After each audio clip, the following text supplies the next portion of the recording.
All right, you guys are going to see the good, the bad, and the ugly. Okay, I'm showing you the real deal.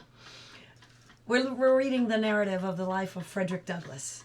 And of course, it's by Frederick Douglass. We're on chapter 3. And if someone does not act properly, y'all are going to have to call the police. No. Okay, here we go. All right. Colonel Lloyd kept a large and finely cultivated garden, which afforded almost constant employment for 4 men, besides the chief gardener, Mr. McDermott. This garden was probably the greatest attraction of the place.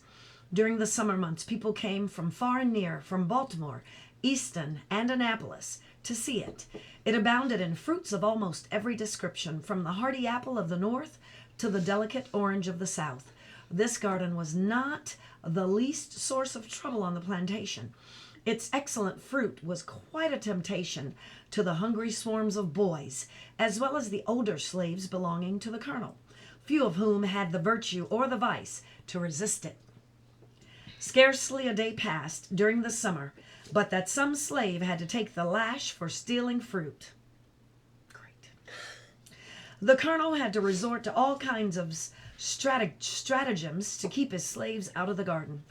The last and the most successful one was that of tarring his fence all around, after which, if a slave was caught with any tar upon his person, it was deemed sufficient proof that he'd either been into the garden or had tried to get in. In either case, he was severely whipped by the chief gardener.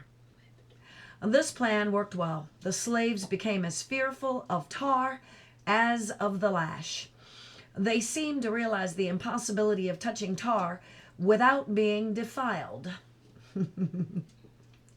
Realize the impossibility of touching tar without being defiled. Isn't that interesting? Can't even everybody tempted by the garden, but the slaves they're gonna be beaten. So he ruins the grass by tarring the field that envelops the garden. Isn't that interesting? Or did he tar the field, or did he tar the fence? I thought it was the fence. Let's see. Oh, let's see. Oh, it was the fence. He tarred the fence. Man, don't brush up against the fence. Don't lean on the fence. Because either way, you're going to be guilty of trying to get to the tree. And a lashing is what you end up reaping. Okay, sorry.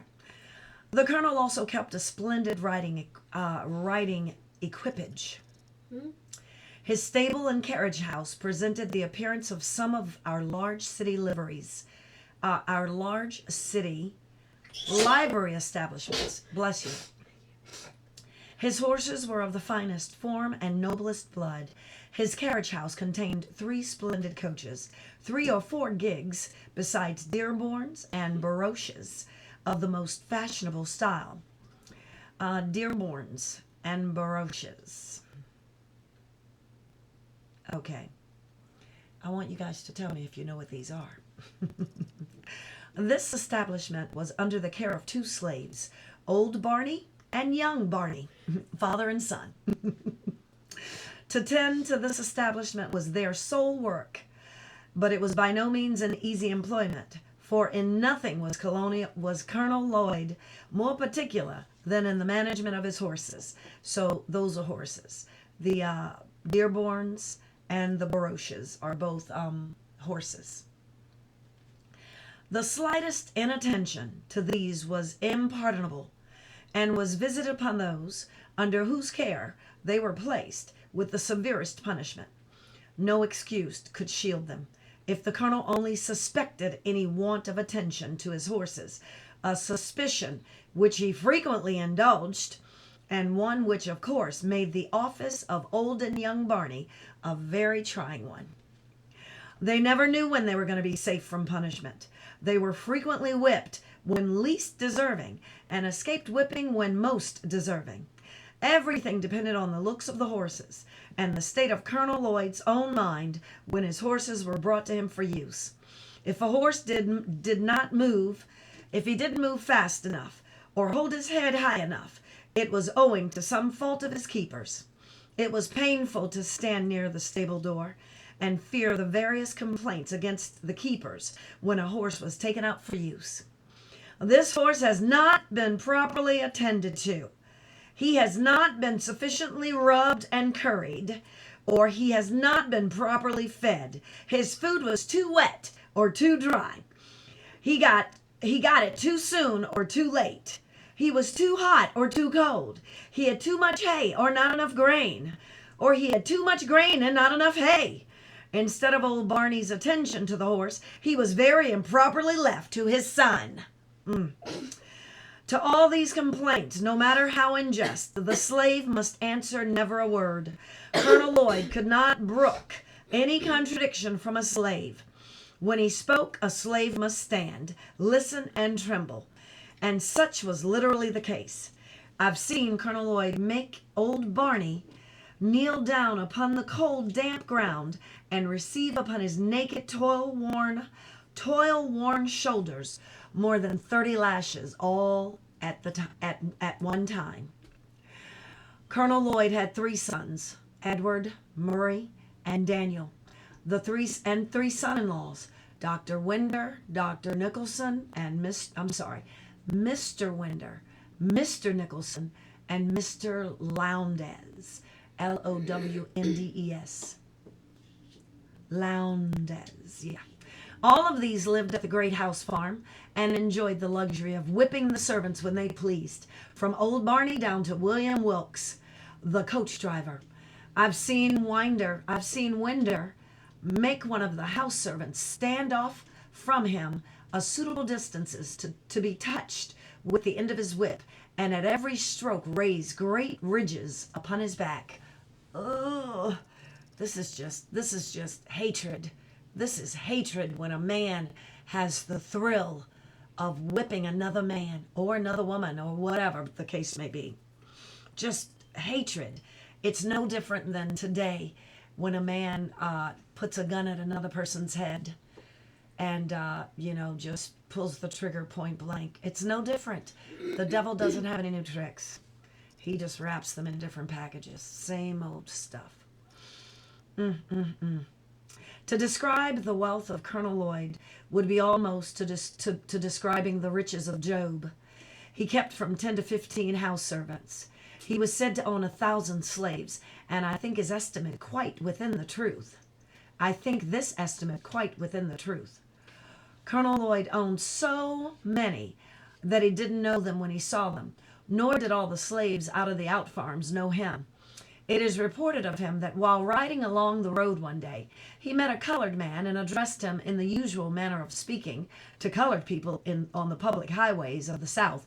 "Well, boy, whom do you belong to?" "To Colonel Lloyd," replied the slave. "Well, does the colonel treat you well?" "No, sir," was the ready reply. What does he work you too hard? What, does he work you too hard?" "Yes, sir." "Well, don't he give you enough to eat?" "Yes, sir, he gives me enough, such as it is." The colonel, after ascertaining whether the slave belonged, rode on. The man also went on about his business, not dreaming that he had been conversing with his master. Oh, got it. Oh, my. Oh, wait. Does he work you too hard? I think I may have read some of this wrong. Oh, does he treat you well? "No, sir," was what the slave said. Oh, boy. So the colonel likes to, because he doesn't know all of his slaves and all of his slaves don't know him, he does play games. How interesting, huh? Wow. Okay. Da, da, da, da, da, da, da. He thought, said, and heard nothing more of the matter until 2 or 3 weeks afterwards. The poor man was then informed by his overseer that for having fault with his master, evidently that negative response from the slave to Colonel Lloyd was remembered. For having found fault with his master, he was now to be sold to a Georgia trader. He was immediately chained and handcuffed, and thus, without a moment's warning, he was snatched away and forever sundered from his family and friends by a hand more unrelenting than death. This is the penalty of telling the truth, of telling the simple truth, in answer to a series of plain questions. Okay, let me keep reading. It is partly in consequence of such facts that slaves, when inquired of as to their condition and the character of their masters, almost universally say they are contented and that their masters are kind. The slaveholders have been known to send in spies among their slaves to ascertain their views and feelings in regard to their conditions. The frequency of this has had the effect to establish among the slaves the maxim that a still tongue makes a wise head. They suppress the truth rather than take the consequences of telling it, and in so doing prove themselves a part of the human family. If they have anything to say of their masters, it is generally in their master's favor, especially when speaking to an untried man. I've been frequently asked when a slave, if I had a kind master, and do not remember ever to have given a negative answer. Nor did I, in pursuing this course, consider myself as uttering what was absolutely false, for I always measured the kindness of my master by the standard of kindness set up among slaveholders around us. Moreover, slaves are like other people, and imbibe prejudices quite common to others. Moreover, slaves are like other people, and imbibe prejudices quite common to others. They think their own better than that of the others. Many, under the influence of this prejudice, think their own masters are better than the masters of other slaves, and this too in some cases, when the very reverse is true. Indeed, it is not uncommon for slaves even to fall out and quarrel among themselves about the relative goodness of their masters, each contending for the superior goodness of his own over that of the others. At the very same time, they mutually execrate their masters when viewed separately. It was so on our plantation. When Colonel Lloyd's slaves met the slaves of Jacob Jepson, they seldom parted with a quarrel about their masters, Colonel Lloyd's slaves contending that he was the richest, and Mr. Jepson's slaves that he was the smartest and the most of a man. Colonel Lloyd's slaves would boast his ability to buy and sell Jacob Jepson. Mr. Jepson's slave would boast his ability to whip Colonel Lloyd. These quarrels would almost always end in a fight between the parties, and those that whipped were supposed to have gained the point at issue. They seemed to think that the greatness of their masters was transferable to themselves. It was considered as being bad enough to be a slave, but to be a poor man's slave was deemed a disgrace indeed. That's the end of chapter 3.